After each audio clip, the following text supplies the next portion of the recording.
Alhamdulillahirrahmanirrahim, masih bersama kami dalam Damai Indonesiaku dan kami persilahkan kembali kepada para jamaah untuk mengajukan pertanyaan dan pertanyaan ini akan dijawab terlebih dahulu oleh Ustazah Nur Fadlina. Silakan Mas Darel, boleh berdiri Mas Darel, ini pemuda kita nih Masya Allah. Silakan pertanyaannya Mas Darel.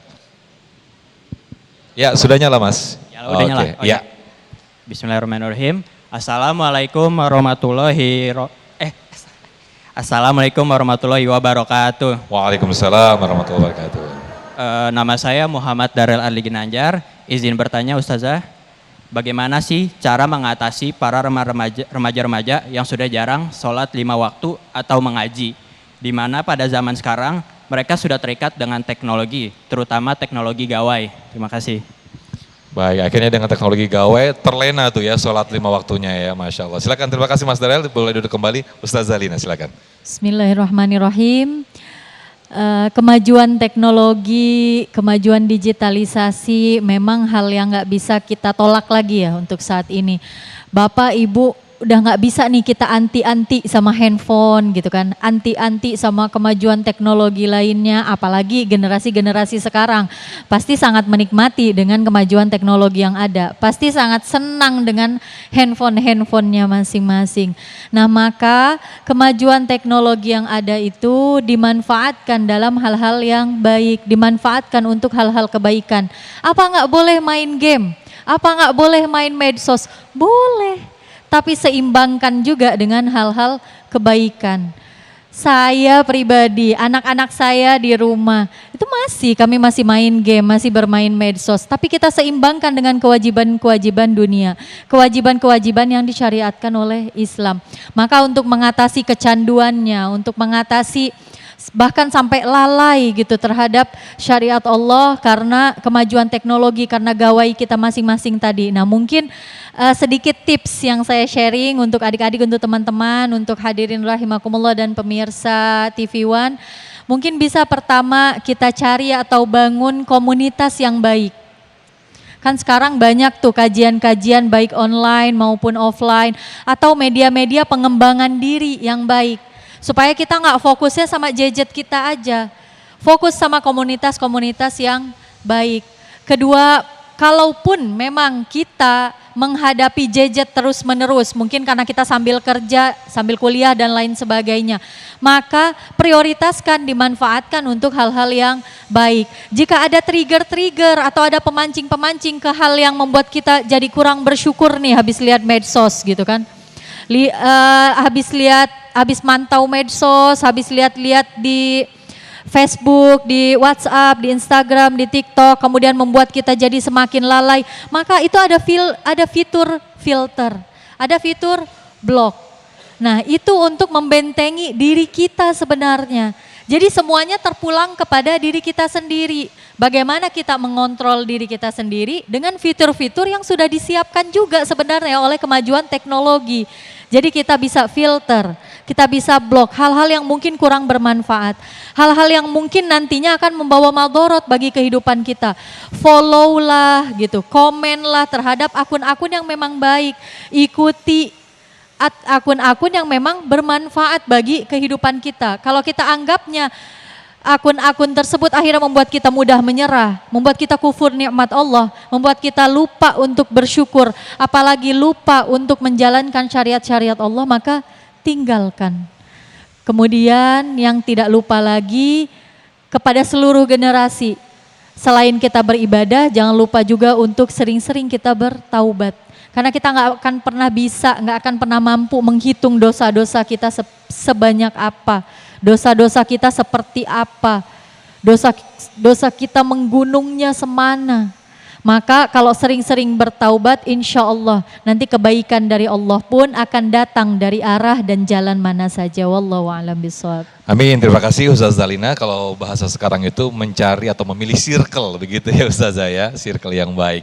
Nah berikutnya kami persilakan, saya akan bacakan Instagram yang sudah masuk dan akan dijawab oleh Kiai Haji Asroruni Am. Assalamualaikum Ustaz Kiai.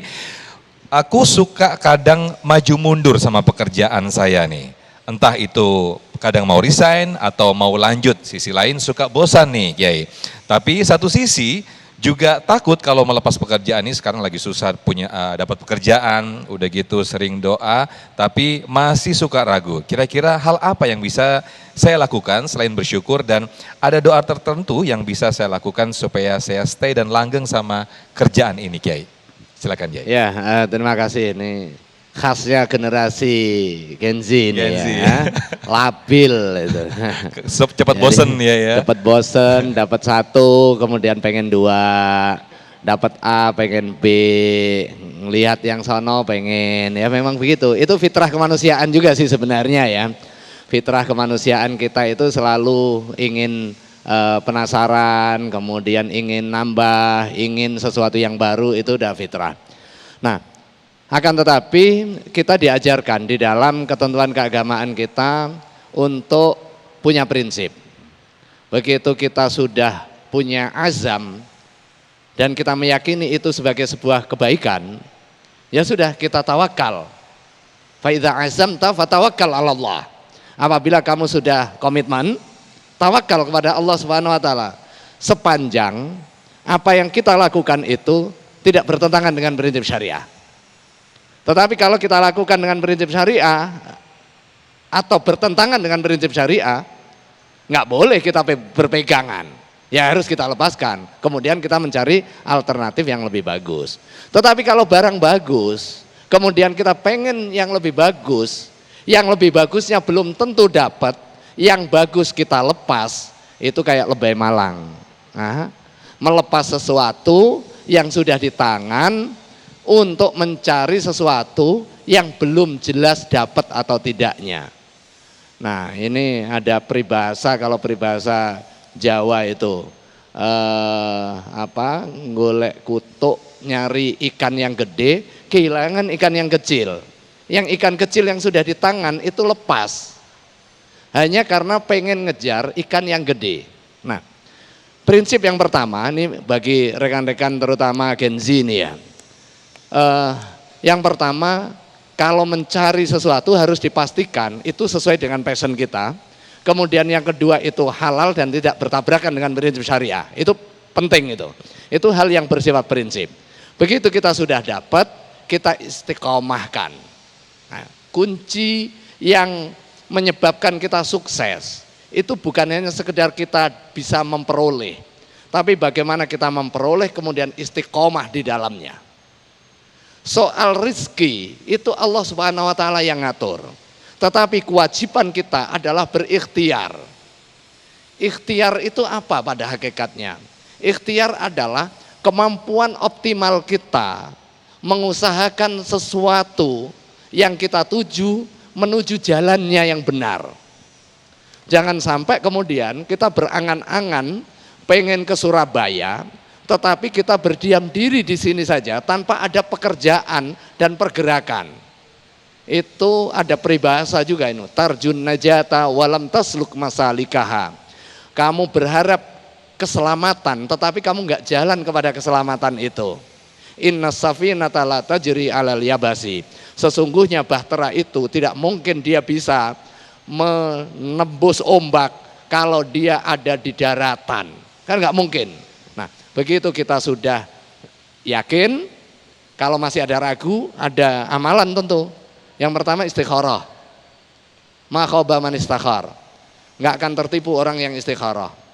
Butuh kekuatan lain. Kekuatan lain itu apa? Kekuatan spiritual. Kekuatan Allah Subhanahu wa taala. Jangan merasa kita hebat, kemudian semua bisa kita kerjakan dengan kemampuan semata kita. Nonsen. Karena pada hakikatnya hasil itu adalah kekuasaan mutlak Allah Subhanahu wa taala. Tuntutan kepada kita hanya ikhtiar itu tadi. Sama dengan ketika kita sakit, kita tidak dituntut untuk sehat, tetapi dituntut untuk berobat. Nah, yang menyehatkan siapa? Allah Subhanahu wa taala. Yang mengayakan kita siapa? Allah Subhanahu wa taala. Yang memberikan pekerjaan layak Allah Subhanahu wa taala. Tetapi kita wajib berikhtiar sesuai dengan langkah-langkah yang terukur, langkah-langkah yang matematis, langkah-langkah yang hubungannya adalah kausalitas. Kalau pengen punya kerjaan ya bisa dengan melamar pekerjaan, bisa dengan menciptakan pekerjaan dengan berbagai inovasi yang kita miliki. Yang terakhir kita tawakal kepada Allah Subhanahu wa taala. Kalau masih kurang yakin, itu tadi istikharah. Tapi kalau sudah jelas baik, nggak perlu istikharah. Karena apa? Karena istikharah itu ketika ada dua pilihan. Kalau sudah ada satu pilihan saja, kita nggak perlu istikharah. Yang ada adalah tawakal. Kita berdoa kepada Allah, kita minta pertolongan agar apa yang kita lakukan diberikan keberkahan. Al barokah ziyadatul khair. Wallahu a'lam. Ada doa tersendiri mungkin Kiai yang bisa mudah dihafal sehingga ini juga bisa diikuti oleh para jamaah dan juga pemirsa. Ya, yang pertama doa yang terkait dengan keberkahan rizki. Allahumma inna nas'aluka rizqan wasi'an halalan thayyiba.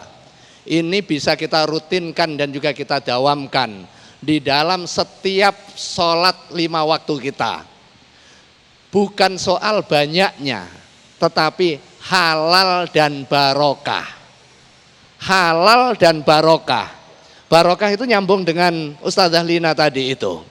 Bisa jadi kita pengen 2 juta, kita berdoa kepada Allah Subhanahu wa taala, enggak dikaruniai 2 juta. Ya. Tetapi dikaruniai sehat badan. Dikaruniai selamat perjalanan. Ya. Daripada kemudian kita dikasih 5 juta, tabrakan di jalan. Ya, nauzubillah. Uangnya habis, bahkan defisit. Nambah Nah, lagi.